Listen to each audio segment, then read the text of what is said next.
Sport Plus. Sport Plus.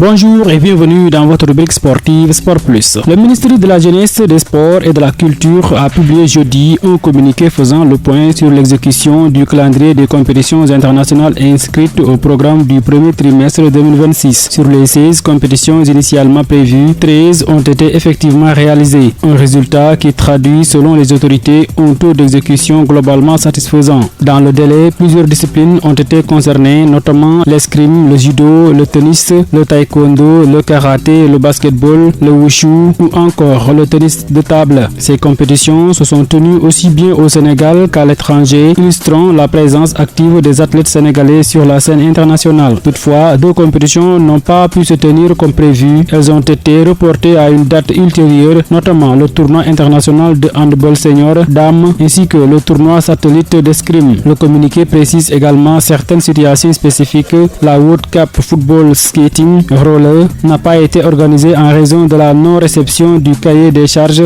dans les délais requis. Le championnat d'Afrique junior de taekwondo Kyorugi a été reporté, tandis que le Grand Prix d'escrime de Budapest a été remplacé par une participation au championnat d'Afrique senior à Abidjan en raison du contexte sécuritaire international. Face à ces ajustements, le ministre indique que des mesures sont en cours pour améliorer l'anticipation organisationnelle et garantir une meilleure exécution des compétitions à venir. Rappelons que dans le cadre de la planification des activités sportives et de l'optimisation des ressources de l'État, 101 compétitions ont été retenues pour financement, impliquant 35 fédérations et groupements sportifs pour un montant total de 4,645 milliards de francs CFA. La région de Kaolack se prépare activement à accueillir la flamme des Jeux Olympiques de la jeunesse Dakar 2026. L'adjoint au gouverneur chargé du développement, Mamadou Habib Kamara, a présidé jeudi une réunion du comité régional de développement consacré aux préparatifs de cette étape symbolique. Du football en Europe, le Rayo Vallecano de Pathé 6 a arraché une victoire très importante, même privé de plusieurs joueurs, notamment en défense dont Nobel Mendy. Le Real Vallecano a réussi à l'emporter face à l'Espagnol de Barça 1-0 après un penalty manqué par les Catalans. C'est Sergio Camelo qui a offert la victoire aux Madrilènes en fin de match. Un succès vital dans la course au maintien. Au FC Barcelone, la presse espagnole se fait un sang d'encre sur Lamine Yamal depuis mercredi soir. Sorti touché face au Celta Vigo en Liga, l'aîné de 18 ans serait blessé au ischio de la jambe gauche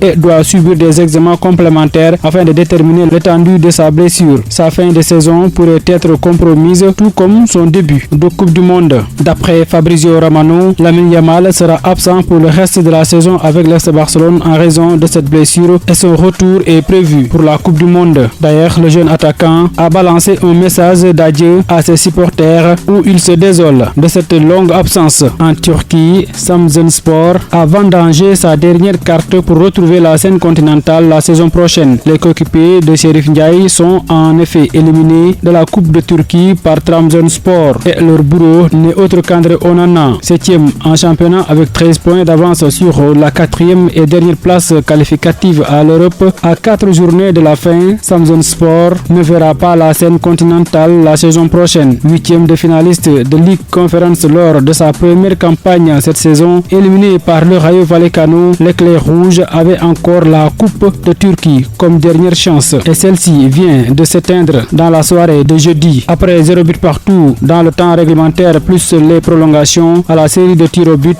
le gardien camerounais a réalisé une série exceptionnelle et énorme en sortant 3 tentatives de l'équipe locale. Score final 1-3. Le mercato estival pourrait être agité pour Pape Matar Sarr. Le milieu sénégalais attise les convoitises de plusieurs grandes écuries européennes dans un contexte sportif délicat pour Tottenham Hotspur qui joue le maintien en cette fin de saison. Sous contrat jusqu'en 2030, le joueur sénégalais de 23 ans est notamment suivi par le Real Madrid, le Paris Saint-Germain et le Bayern Munich, selon nos confrères de Wii Sport. Du côté de la Turquie, Fenerbahçe et Galatasaray ont fait de lui une priorité. En interne, les Spurs s'attendent à des approches concrètes directe dans les prochains mois. Si le club londonien affiche une position ferme, une offre avoisinant les 50 millions de livres pourrait ouvrir la porte à des discussions. Pour l'heure, aucune négociation n'est engagée. Son avenir pourrait être l'un des dossiers qui vont animer le prochain mercato estival. La situation de Marcus Rashford semble très compliquée. Prêté au FC Barcelone, il devrait faire son retour à Manchester United à l'issue de la saison. Malgré un bilan de 12 buts et 13 passes décisives en 44 matchs, l'ailier anglais a perdu sa place de titulaire ces derniers mois. Selon la presse espagnole, le Barça a décidé de ne pas lever l'option d'achat jugée trop coûteuse. C'est tout pour aujourd'hui dans Sport Plus. Merci de l'avoir suivi. Rendez-vous demain pour un autre numéro.